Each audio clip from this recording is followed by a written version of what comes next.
Bismillahirrahmanirrahim. Bismillahirrahmanirrahim. Assalamualaikum warahmatullahi wabarakatuh.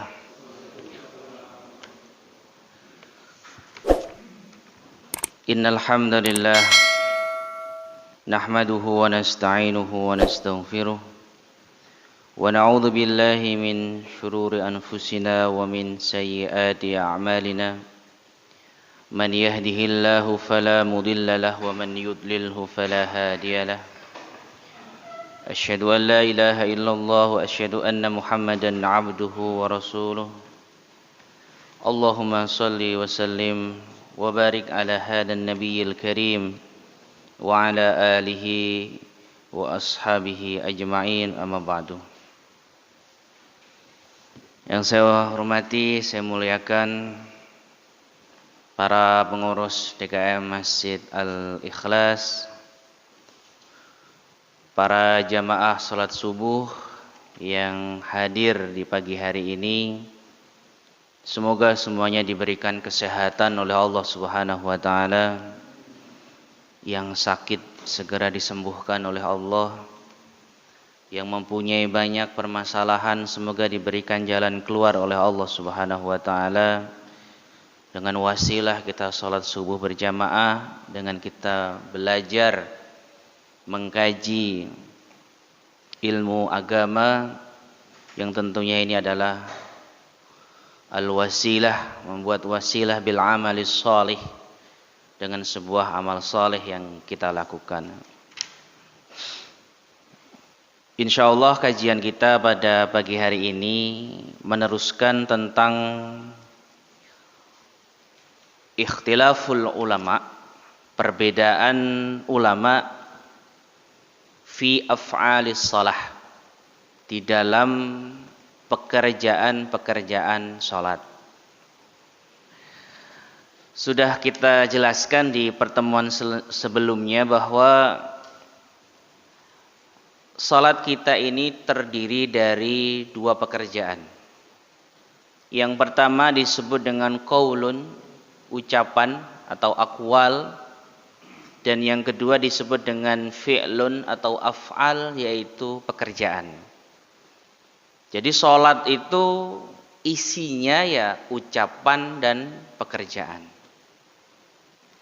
Nah, di dalam masalah aqwalus shalah, bacaan-bacaan di dalam shalah, zikir-zikir di dalam shalah, apa yang harus kita baca di dalam shalah, ini sudah kita jelaskan. Ya. Tonton video sebelumnya. Jangan lupa like and share. Masya Allah. Kita doakan yang nyuting terus ini dikasih 4 istri oleh Allah. Amin, amin, amin. Pahalanya luar biasa. Jadi sudah kita jelaskan di pertemuan sebelumnya bahwa ada perbedaan para ulama di dalam aqwalus shalah, bacaan-bacaan di dalam salat, yaitu sudah kita jelaskan tentang masalah bacaan takbir, bacaan iftitah, bacaan ketika dibaca rukuk dan sujud, bacaan tasyahud, bacaan basmalah, bacaan Fatihah dalam shalah, bacaan kunut di dalam shalah, semua sudah kita jelaskan. Sehingga kita punya khazanah yang luas, kita punya pengetahuan yang luas tentang ikhtilaful ulama, bagaimana para ulama ini berbeda pendapat, yang padahal semua itu berdasarkan al-ahadits as-sahihah, hadis-hadis yang sahih dari Rasulullah sallallahu alaihi wasallam. Selanjutnya kita akan membahas tentang af'alus shalah, perbedaan ulama di dalam pekerjaan-pekerjaan dalam salat. Bapak kalau mau tahu buku yang saya baca, Bapak bisa beli buku Bidayatul Mujtahid yang dikarang oleh Al-Imam Ibn Rushdi Al-Qurtubi Al-Andalusi Asy-Syahir bi Ibn Rushdi Al-Hafid. Ya, Ibn Rushd punya kitab namanya Bidayatul Mujtahid, yang kitab ini berisi tentang perbedaan para ulama ya di dalam 4 madhab, bahkan terkadang beliau juga menyebutkan 5 madhab, yaitu madhabnya Al-Imam Daud Az-Zahiri. Baik, al-mas'alatul ula, permasalahan yang pertama di dalam perbedaan ulama masalah pekerjaan-pekerjaan salat, fi raf'il yadaini fi shalah, di dalam permasalahan mengangkat tangan ketika kita dalam keadaan salat. Bapak ketika salat, ketika takbiratul ihram, Bapak mengangkat tangan, benar? Nah, mengangkat tangan dalam salat ini ada perbedaan ulama. Yang pertama adalah tentang hukumnya. Yang kedua adalah tentang kapan kita mengangkat tangan dalam salat. Dan yang ketiga adalah sampai batas mana kita mengangkat tangan ketika kita sholat. Bapak harus tahu bahwa agama ini dibawa oleh Rasulullah SAW, disampaikan oleh para ulama begitu detail. Jadi gak boleh kita sembarangan mengangkat tangan. Ada yang mengangkat tangan tuh gini Pak, set, kemudian gini. Ini muter-muter ini maksudnya apa? Ya, ada yang ngangkat tangan sampai gini. Allah, khusyuknya kayaknya luar biasa ya. Allah, ini sampai tinggi sekali dia mengangkat tangan. Padahal kalau kita belajar atau berbicara tentang din, tentang agama, atau tentang al-ibadah al-mahdoh, sebuah ibadah yang murni atau ibadah yang khusus, itu harus berdasarkan apa yang disampaikan oleh Quran dan apa yang disampaikan oleh hadis Rasulullah Sallallahu Alaihi Wasallam. Makanya kita harus membahas tentang bagaimana mengangkat tangan ini sehingga nilai sholat kita, gara-gara kita tahu ilmunya, ini berbeda dengan nilai sholat seseorang yang hanya ikut-ikutan. Inilah fungsinya kita belajar. Sholat kita dalam satu hari 5 kali minimal kita kerjakan, 5 waktu. Kalau kita bisa mendasari ibadah sholat itu dengan ilmu yang benar, dengan ilmu yang kokoh, yang kuat, maka insya Allah pahalanya akan berbeda dengan orang yang sholat tetapi pengetahuan tentang sholatnya tidak terlalu dalam. Baik, yang pertama adalah tentang hukum mengangkat tangan. Fadhahaba al-jumhur ila annahu sunnatun fis shalah. Mayoritas ulama mengatakan bahwa mengangkat tangan ini hukumnya sunnah. Ya. Wa dhahaba Dawud wa jama'atun min ashabihi ila anna dzalika fardun. Tetapi al-Imam Dawud Az-Zahiri. Nah, ini ada yang sebagian ulama mengatakan mazhab kelima. Beliau ini murid dari Imam Asy-Syafi'i. Imam Daud Az-Zahiri sempat terkenal Pak, mazhab Daud Az-Zahiri itu di Andalusia. Ya, karena ada ulama yang menolong atau menyebarkan mazhab Daud Az-Zahiri, yaitu Ibnu Hazm Al-Andalusi. Ya, beliau ini termasuk pengikut dari mazhab Az-Zahiri. Bagaimana pendapat Daud Az-Zahiri tentang hal ini? Beliau mengatakan bahwa mengangkat tangan itu hukumnya wajib.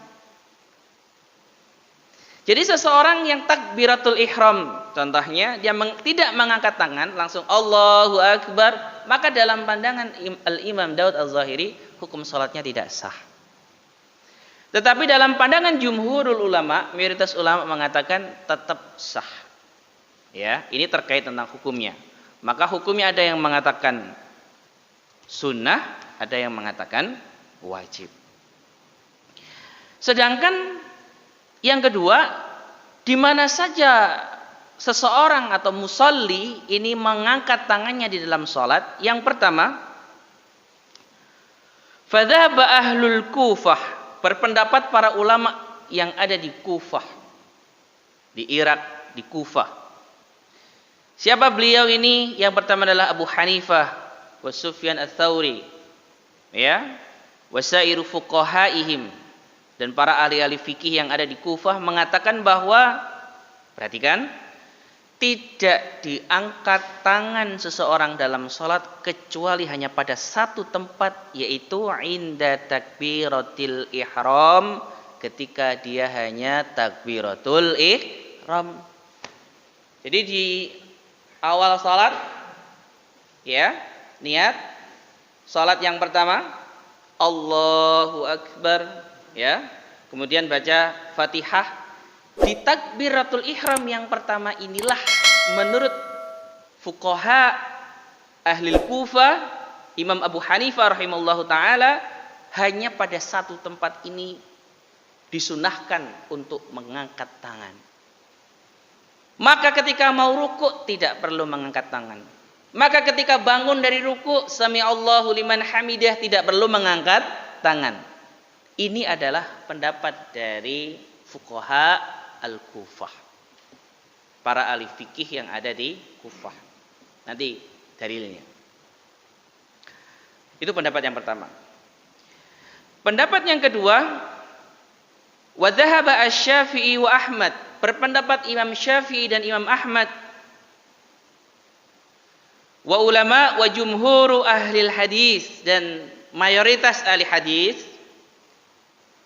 wa ahlu zahir, dan juga pengikut Daud az-Zahiri mengatakan bahwa mengangkat tangan adalah inda takbiratil ihram, ketika takbiratul ihram, wa indar ruku, dan ketika orang mau ruku, wa indar raf'i minar ruku, dan ketika dia bangun dari ruku. Jadi yang seperti Bapak praktekkan, saya lihat salat-salat di masjid-masjid di sini, ketika awal takbir Allahu Akbar, ketika mau ruku takbir lagi Allahu Akbar, kemudian ruku, mengangkat tangan, ya, mengangkat tangan, mohon maaf, kemudian bangun dari ruku, sami Allahu liman hamidah, mengangkat tangan lagi. Ini adalah madhab Asy-Syafi'i, madhab Ahmad ibni Hanbal. Jelas? Nah, pendapat yang ketiga, ya, ini agak aneh mungkin bagi Bapak, tapi Bapak harus tahu sebagai khazanah keilmuan. Bapak boleh praktekkan, Bapak boleh enggak. Yang jelas pendapat yang ketiga ini saya yakin seumur hidup Bapak belum pernah mempraktekkan dengan tata cara sholat ini. Bagaimana madhab yang ketiga? Kalau madhab yang pertama tadi Imam Abu Hanifah hanya pada takbiratul ihram, jelas ya. Madhab jumhurul ulama Syafi'i, Ahmad mengangkatnya ketika takbiratul ihram, ketika mau ruku, ketika bangun dari ruku. Madhab yang ketiga, yaitu madhab ahli hadis, mengatakan, sebagian ahli hadis mengatakan bahwa orang sholat mengangkat tangan ditambah, tadi kan sudah takbiratul ihram 1, mau ruku, bangun dari ruku, yang ketiga ditambah lagi, wa dhahaba ba'du ahli hadis ila raf'iha inda sujud, ketika dia mau sujud, wa indar raf'i minhu, dan ketika dia bangun dari sujud. Ada yang mau praktek nggak? Nah, inilah yang terbesit dalam hati kita. Ketika ada sholat seperti ini, kita langsung mengatakan ini adalah sholatnya Syiah. Tapi coba kita lihat di Sunni. Apakah dalam kutubul hadis mu'tabarah inda Sunni, kitab-kitab hadis yang diakui oleh ulama-ulama Sunni, ada nggak tata cara sholat yang seperti ini? Saya pernah divideokan satu video, kemudian dikasih tulisan di bawahnya, inilah sholatnya orang Syiah. Salah satunya adalah yang seperti ini. Ya. Bahkan ada orang yang tidak, mohon maaf, ada caption lagi, ada orang sholat Allahu Akbar, dia tidak meletakkan tangannya di dadanya. Ini pun sebagian langsung menvonis ini adalah perbuatan Syiah. Padahal Imam Malik rahimallahu taala mengatakan hukumnya makruh. meletakkan tangan di atas tangan di dadanya seperti ini ketika sholat fardu. Coba.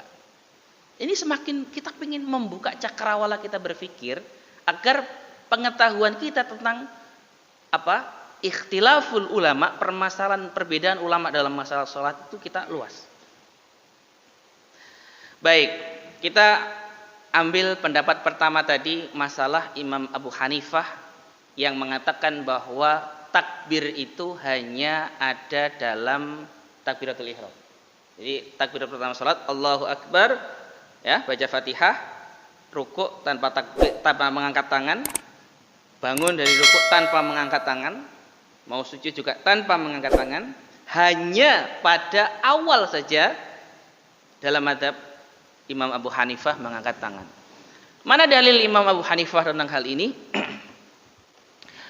Dalilnya adalah ada sebuah hadis yang diriwayatkan oleh Imam Abu Dawud, Imam At-Tirmidzi, Imam An-Nasai, Imam Ahmad. Dan ini termasuk hadis yang disahihkan oleh Imam Al-Albani di dalam Sahih Abi Dawud, disahihkan oleh Imam Al-Albani, bahwa pengakuan atau kesaksian yang diberikan oleh dua sahabat, yang pertama adalah Abdullah ibnu Mas'ud, yang kedua adalah sahabat Barra ibni Azib.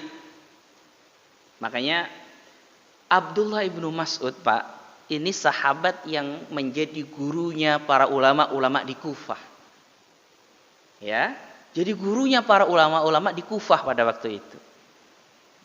Para tabi'in yang ada di Kufah itu murid dari Abdullah ibnu Mas'ud.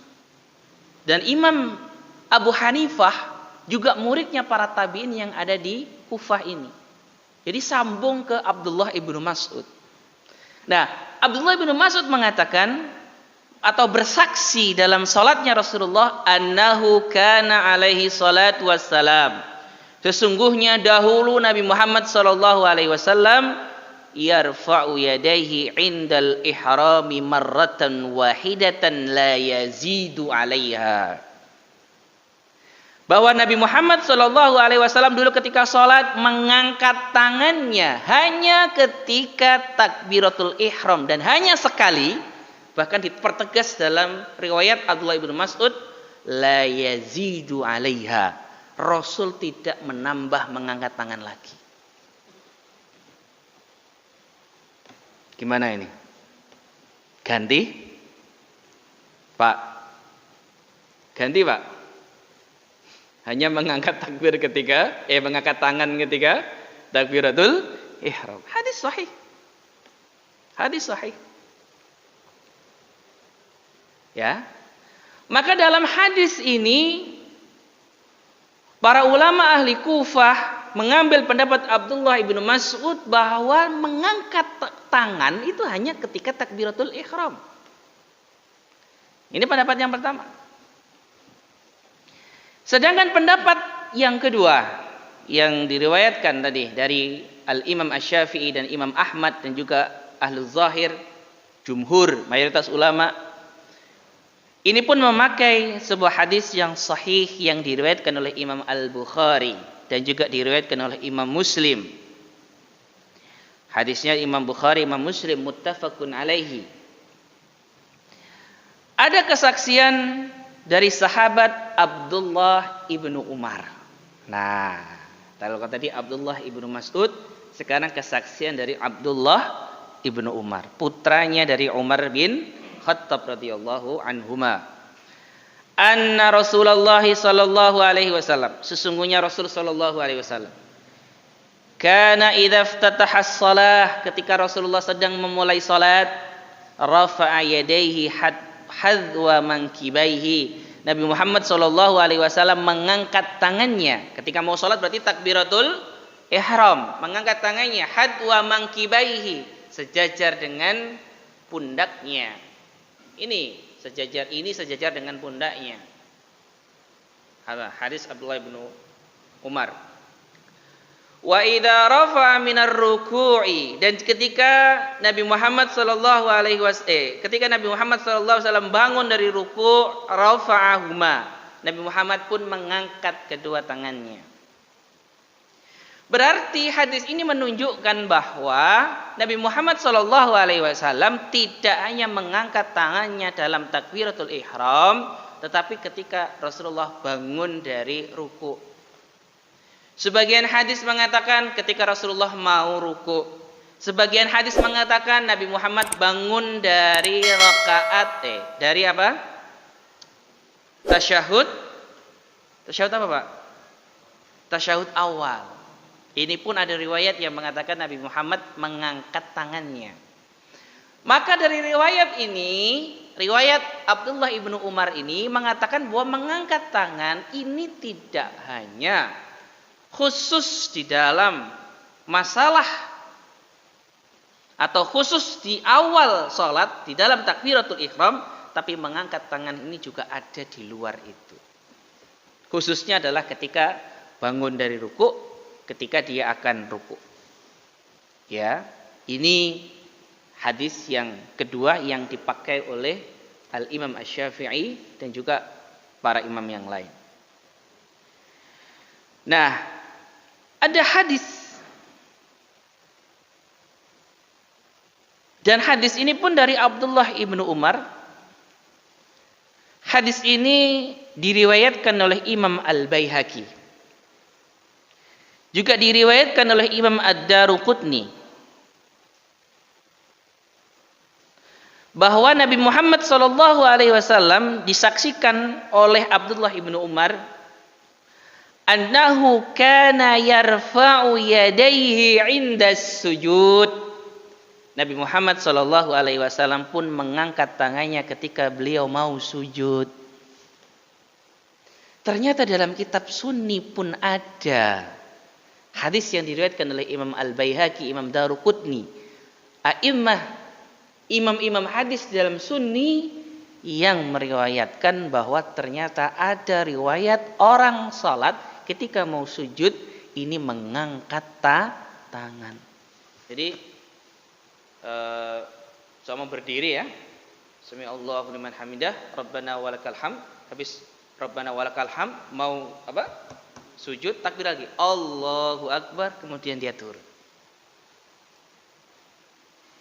Bangun dari sujud, Allahu akbar, mengangkat tangan. Mau sujud lagi, Allahu akbar, dia turun. Dan ternyata ini pun tidak menjadi vonis seseorang langsung kita katakan Syiah. Tapi apakah Syiah ketika sholat dengan tata cara seperti ini? Wallahu a'lam. Saya belum pernah belajar secara lengkap tata cara sholatnya orang-orang Syiah. Tapi yang ingin saya sampaikan bahwa orang yang sholat dengan tata cara seperti itu ternyata masih ada atau masih diperbolehkan dalam madhab Sunni, madhab yang kita anut ya, karena memang tadi hadisnya berdasarkan hadis yang diriwayatkan oleh Imam Al-Baihaqi dan juga Al-Imam Daruqutni. Ya, ini perbedaan ulama tentang masalah waktu diangkatnya tangan ketika sholat. Sedangkan yang ketiga adalah tentang batasan sampai mana mengangkat tangan. Ini tolong nih ya, Bapak fahami ini. Agar ngangkatnya itu enggak sembarangan. Ketika ngangkat ada ilmunya, pahalanya pun banyak. Ada 3 cara mengangkat tangan. Ya. Yang pertama adalah hadis tadi dari Abdullah ibnu Umar, diriwayatkan oleh Imam Al-Bukhari dan juga Imam Muslim, bahwa kana Rasul sallallahu alaihi wasallam rafa'ahuma atau rafa'a yadayhi hadwa mankibaihi. Nabi Muhammad itu kalau salat mengangkat tangannya sejajar dengan pundaknya, seperti ini kira-kira. Allahu akbar. Ya. Yang kedua, wa dhahaba ba'duhum ila rafiha ilal udhunain. Sebagian ulama mengatakan boleh mengangkat sampai ke telinga. Dan ini pun hadis sahih diriwayatkan oleh Imam Al-Bukhari, Imam Muslim, Imam Abu Dawud, Imam An-Nasai, Imam Ibnu Majah. Jadi kalau sampai telinga, perhatikan ya, segini. Jadi lebih tinggi. Bukan sampai telinga itu seperti ini ya. Ya, tolong dilihat telinga itu segini. Mengangkatnya seperti Allah, agak tinggi. Setelinga. Tapi nggak usah dipas-pasin banget gitu kan, lihat kaca seberapa, ini kira-kira saja segini. Jadi kalau sepundak segini, kalau setelinga segini. Dan ini pun hadis sahih riwayat Imam Al-Bukhari, riwayat Imam Muslim dan para ahli hadis banyak yang meriwayatkan juga segini. Kemudian yang ketiga, wadaba ba'duhum, sebagian ulama mengatakan ila raf'iha ila sadri, mengangkatnya cukup hanya sampai dada saja. Dan hadis ini dari sahabat Wa'il ibn Hujr, diriwayatkan oleh Imam Abu Dawud dan disahihkan oleh Imam Al-Albani di dalam kitab sahihnya Imam Abu Dawud. Jadi hanya sampai dada. Kalau sampai dada hanya seperti ini. Allah. Lebih pendek. Jadi yang paling pendek itu sedada. Makanya orang takbir itu yang tegas. Jangan takbir. Takbir kayak gitu. Ngirit banget. Minimal itu segini. Nggak serius, sholat nggak serius, ya. Datang imamnya semangat Allahu Akbar, jangan kayak gitu, ya. Segini, minimal tuh segini. Ini riwayat Imam Abu Dawud, As-Sadri. Riwayat Imam Al-Bukhari, Muslim yang pertama ila hadwa mankibaihi, sejajar dengan pundaknya. Riwayat Imam Sahih Imam Al-Bukhari dan Imam Muslim yang kedua udunai, sampai di udunai. Jadi bukan ininya yang ditempelkan di sini, bukan. Ya, tapi seperti ini. Ya. Ini termasuk beberapa tata cara tentang masalah mengangkat tangan. Jadi kesimpulannya adalah mengangkat tangan dalam sholat itu bukan main-main, ada ilmunya. Yang pertama hukumnya, jumhur ulama mengatakan sunnah, Imam Daud Az-Zahiri mengatakan wajib. Yang kedua, waktu mengangkatnya Imam Abu Hanifah hanya dalam takbiratul ihram. Yang kedua, mengangkatnya ditambah ketika mau ruku dan juga bangun dari ruku. Yang ketiga, mengangkatnya boleh ketika dia hendak sujud atau bangun dari sujud.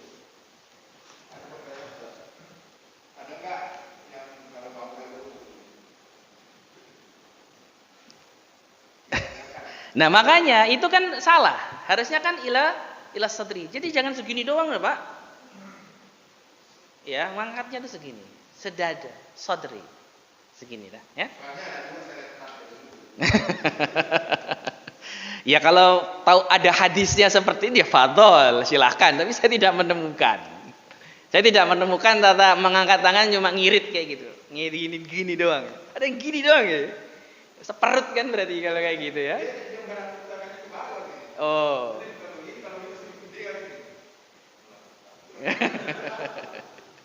Iya. Jadi riwayatnya sudah saya sampaikan tadi. Itu termasuk perbedaan ulama di dalam masalah mengangkat tangan. Baik. Permasalahan yang kedua adalah tentang masalah, sebenarnya ini masalah al-i'tidal minar ruku', tapi saya loncat saja pada masalah yang ketiga langsung.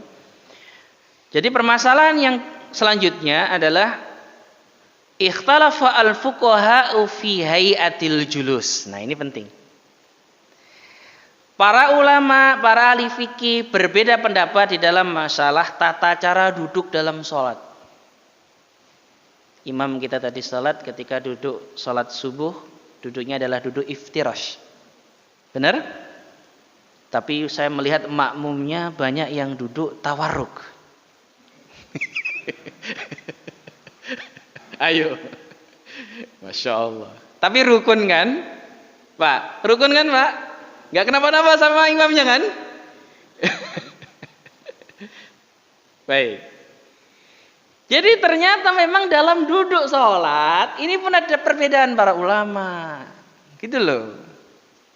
Yang nanti kita ketika tahu macam-macam duduk ini, kita akan bisa mengambil apa? Metode cara bagaimana kita bersikap dalam sholat kita. Ikhtalafa al-fuqaha'u fi hayatil julus. Ulama-ulama ahli fikih berbeda pendapat tentang masalah tata cara duduk. Faqala Malikun, berpendapat Imam Malik, wa ashabuhu, dan sahabat-sahabatnya Imam Malik, yaqdi bi alyatayhi ilal ardi. Ya, mohon maaf, yufdi bi alyatayhi ilal ardi wa yunsibu rijlahu al-yumna wa yuthni al-yusra. Imam Malik berpendapat bahwa tata cara duduk yang dicontohkan oleh Rasulullah Shallallahu Alaihi Wasallam dalam sholat, dan ini berada pada duduk tasyahud awal dan juga duduk tasyahud akhir. Perhatikan, menurut Imam Malik rahimahullahu taala, duduknya adalah duduk tawarruk dengan meletakkan, mohon maaf, pantatnya di bumi, ya. Kemudian kaki kanannya dilepaskan dan kaki kirinya disilangkan. Nah, ini. Jadi seperti Bapak duduk tasyahud akhir. Ya, duduk tasyahud akhir. Ya, seperti ini. Ini kata Imam Malik, orang itu orang itu duduk tasyahud awal dan tasyahud akhir seperti ini. Jelas ya? Nah, seperti duduk tasyahud akhir. Kemudian menurut madhab Abu Hanifah, ini Imam Syafi'i dulu. Wa farraqa asy-Syafi'i, tetapi Imam Asy-Syafi'i rahimallahu taala farraqa, membedakan bainal jalsatil wusta, antara duduk tasyahud yang pertama, wal akhirah, dan duduk yang kedua. Faqala fil wusta,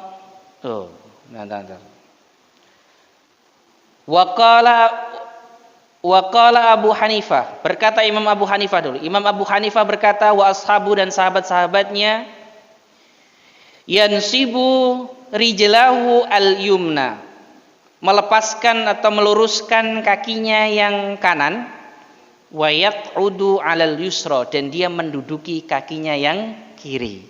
Berarti seperti duduk tasyahud awal, duduk iftirash. Ini menurut Imam Abu Hanifah. Jadi madhabnya imam kita tadi sholat subuh adalah madhabnya Imam Abu Hanifah. Imam Abu Hanifah mengatakan mau tasyahud awal, mau tasyahud akhir, duduknya adalah duduk iftirash. Ya, duduknya adalah duduk iftirash. Ya, ini Imam Abu Hanifah. Kalau Imam Malik mau tasyahud awal, mau tasyahud akhir, duduknya adalah duduk tawarruk. Ya, ini Bapak harus paham seperti ini. Karena sesekali itu kaki itu nggak selalu sehat, Pak. Benar nggak, Pak? Udah asam urat, kaki mau didudukin itu udah sakit, Pak. Ya, sehingga apa? Duduknya tawarruk semuanya, nggak masalah. Seperti duduk tasyahud akhir semuanya nggak masalah. Karena ini duduk yang seperti itu oleh Imam Malik rahimahullahu taala dikatakan ya seperti itu duduk dalam sholat, baik tasyahud awal, tasyahud akhir. Nah, atau ketika kaki kiri sakit gak bisa didudukin, Makanya kita perlu faham tentang hal ini agar apa yang kita lakukan ini pun tidak tetap mendapatkan pahala dari Allah Subhanahu wa taala. Karena kita tahu bahwa ternyata madhabnya Imam Malik rahimahullahu taala itu duduk tawarruk semuanya. Dan ini jarang saya lihat di Indonesia. Ya, salat maghrib duduk pertama itu biasanya iftirash, duduk kedua baru tawarruk. Ini madhabnya siapa? Ini adalah madhabnya Imam Asy-Syafi'i. Bagaimana Imam Asy-Syafi'i berpendapat tentang duduk ini? Wa farraqa Asy-Syafi'i, dan Imam Asy-Syafi'i membedakan bainal jalsatil wusta wal akhirah, membedakan antara duduk yang pertama dengan duduk yang kedua. Faqala fil wusta, Imam Syafi'i berkata duduk yang pertama, tasyahud pertama, bimithli qauli Abi Hanifah, seperti pendapatnya Imam Abu Hanifah, iftirash.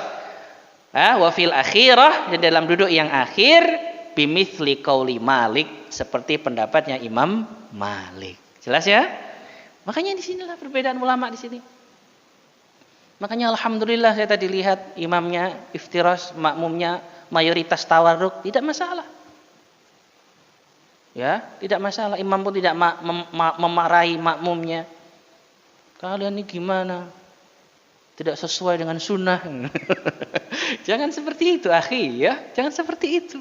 Jangan seperti itu. Saya katakan jangan seperti itu. Jangan sedikit-sedikit tidak sesuai dengan sunnah. Kita lihat dulu hadisnya. Kita lihat dulu pendapat ini. Karena yang berpendapat adalah para ulama-ulama madzhabul arba'ah yang sanadnya sampai kepada Rasulullah sallallahu alaihi wasallam. Mereka ini murid-murid tabi'in, dekat sekali dengan Rasulullah sallallahu alaihi wasallam keilmuannya. Baik, kita lihat hadisnya. Maka hadis yang pertama, yaitu pendapat Imam Malik, adalah hadis diriwayatkan oleh Imam Al-Bukhari, Abu Dawud, At-Tirmidzi,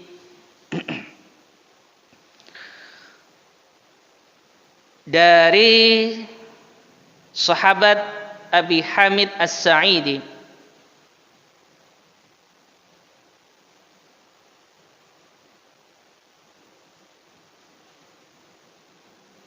Oh, benar.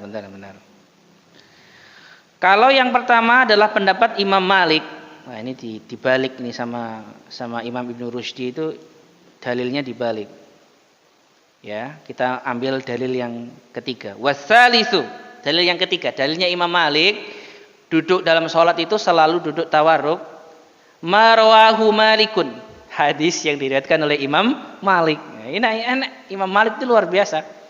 Beliau kalau amal-amal punya pendapat tuh hadisnya diriwayatkan sendiri dan masyhur inda fuqaha, dan hadis-hadis dari Imam Malik itu masyhur sekali. An Abdullah ibn Umar, dari Abdullah ibn Umar, annahu qala, sesungguhnya Abdullah ibn Umar berkata. Ini Pak, kenapa hadis dalam sifatus salat Nabi selalu diriwayatkan oleh para sahabat? Kenapa enggak ada yang berbentuk perkataan Nabi dalam pekerjaan sholat? Kenapa, Pak?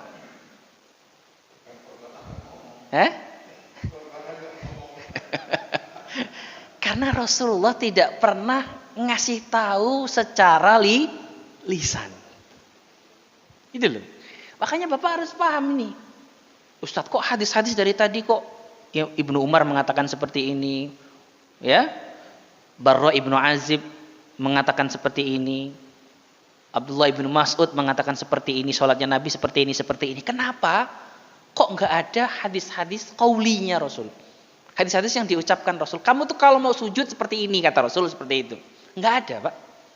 Karena Rasul ketika sholat dan mengajarkan sholat, rafa'a alal mimbar. Rasul itu naik ke mimbar. Mimbarnya Rasul nggak seperti ini. Mau diganti nggak mimbarnya? Mimbarnya Rasul Sallallahu Alaihi Wasallam. Bapak tahu mimbar Masjidil Haram? Nah, ada depannya ada apa? Ada tangganya 1, 2, 3, kemudian tempat duduk. Ya, jadi tidak tertutup seperti ini. Menghadap ke sini. Gak tahu mimbar ini yang nyontohin siapa?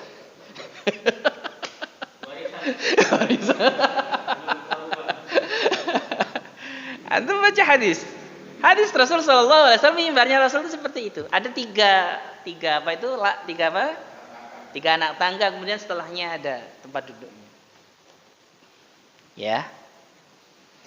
Jadi Nabi Muhammad sallallahu alaihi wasallam itu kalau mau sholat, Pak, kalau ngajarin sholat, beliau ngangkat naik di atas mimbar. Ya kalau ini dinaikin Rasul, nggak bisa dinaikin mimbar kayak gini, gimana naikinnya? Kemudian para sahabat radhiyallahu anhum menyaksikan sholatnya Nabi. Nah, gitu loh.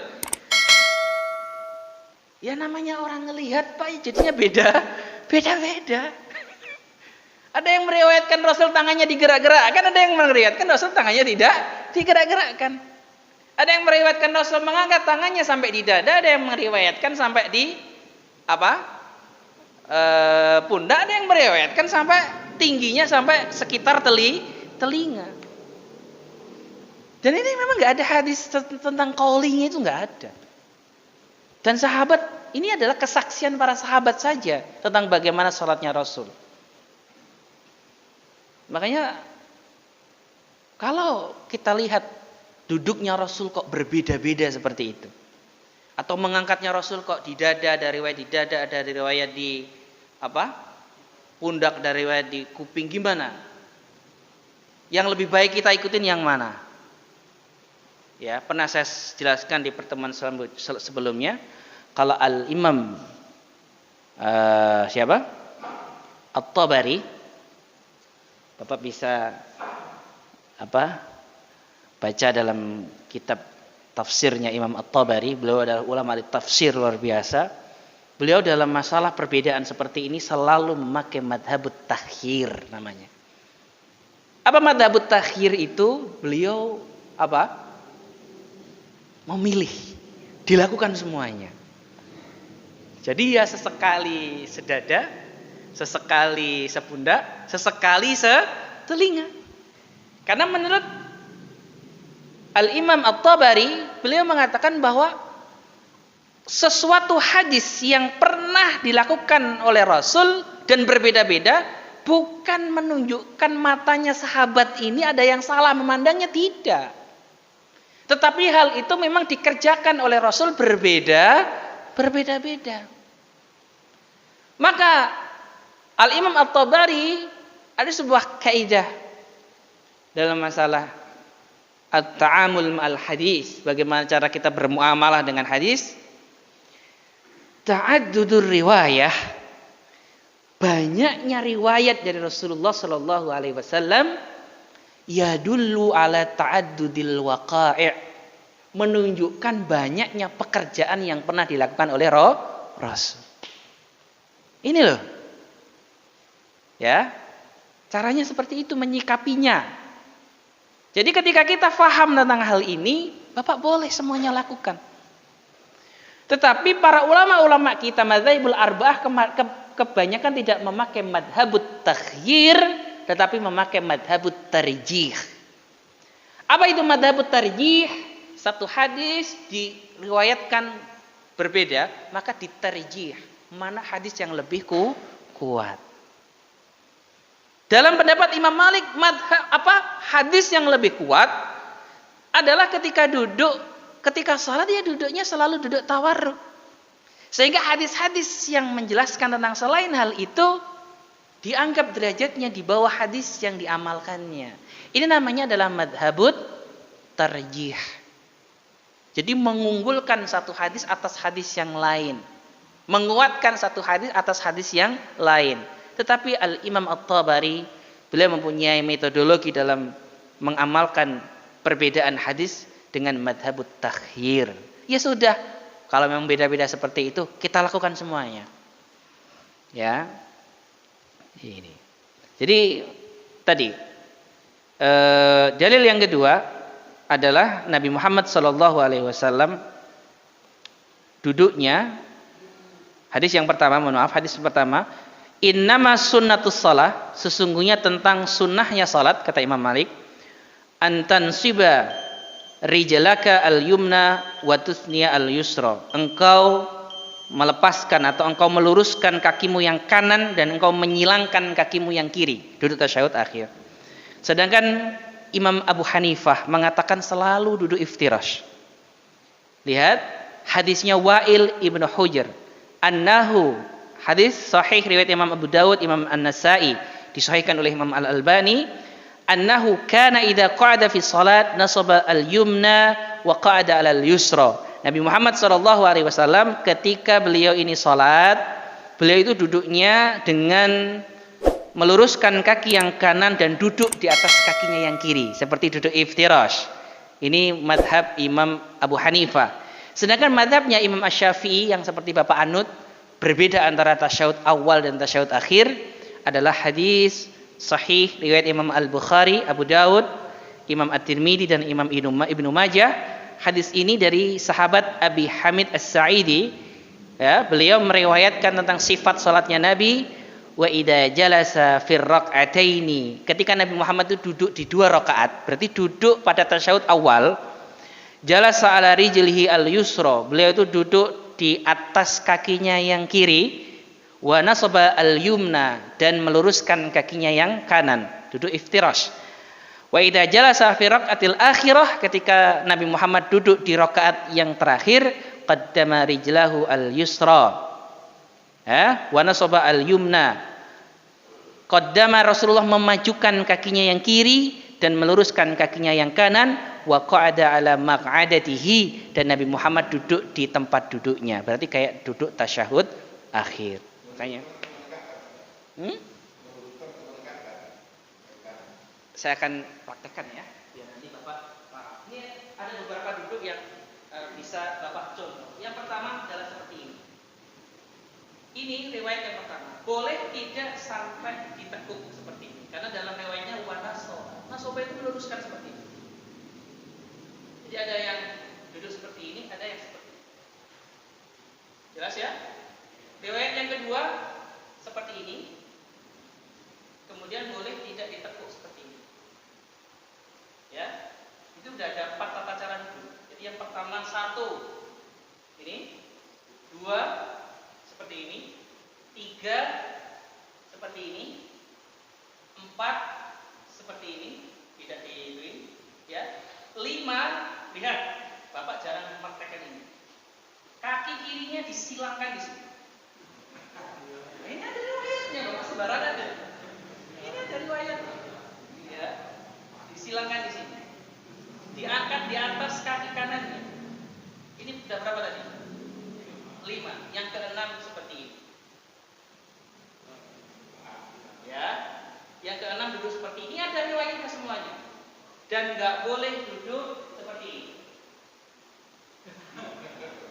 Walaupun di luar sholat, Pak, nggak boleh duduk seperti ini. Bapak hanya kita mengaji, ya, duduk dengan bersandar tangan kirinya yang ada di belakang, nggak boleh. Tapi kalau seperti ini boleh. Yang nggak boleh seperti ini. Jelas ya? Ini jadi apa? Ini nggak boleh duduk seperti ini. Dilarang Rasulullah. Kalau duduk, kalau harus bersandar seperti ini. Ya, itu beberapa macam duduk yang ada dalam riwayat hadis. Saya nggak bisa sebutkan riwayat hadis semuanya. Bapak bisa belajar di dalam Sifatus Shalah, kitab-kitab Sifatus Salat, sifat salat Nabi Muhammad SAW, tentang perbedaan ulama dalam masalah duduk. Mungkin itu yang bisa saya sampaikan. Aqulu qouli hadza wa astaghfirullah li wa lakum. Assalamualaikum warahmatullahi wabarakatuh.